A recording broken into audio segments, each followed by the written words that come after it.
Greetings, Diocese of Olympia. I come to you today regarding two properties which have been in dispute over the past 7 years.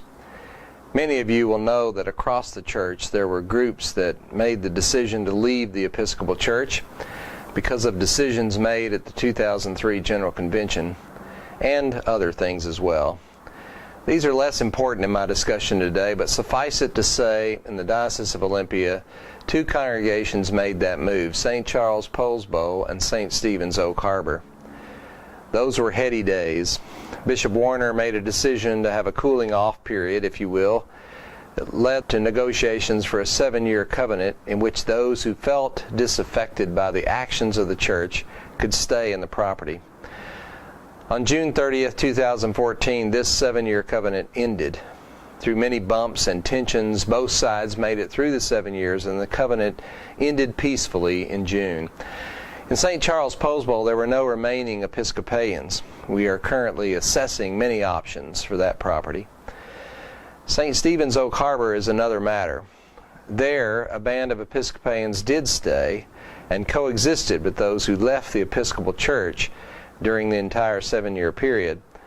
Those that left eventually called their church Grace by the Sea. In the lead up to the Grace by the Sea departure and the ending of the covenant, there were many negotiations about what would stay and what would go. We felt strongly that property that existed before the split should stay. However, as we all know, certain physical objects can be the most difficult to negotiate. This was the case at St. Stephen's, with both the cross behind the altar and the baptismal font.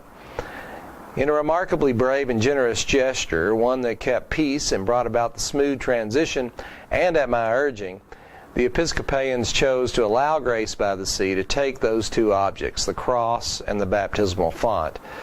I was very moved by this and vowed to help them replace these, and even more, to include the diocese in doing so.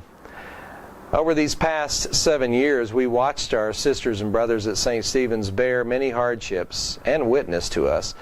They did this not only for themselves, but for all Episcopalians here and everywhere. And I want us, this diocese, to now be generous in return. I'm urging all congregations and any individuals who are so called to give to this fund we have started in order that they might replace these sacred objects for a new day in their life as a congregation. St. Stephen's has come up with a beautiful plan to put more light into the building, a fitting desire, I think, by opening up the wall behind the altar with a window and then making that window the cross.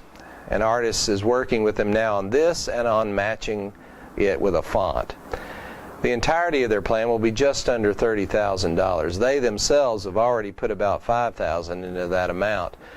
I believe I've come up with the funds to match whatever you give.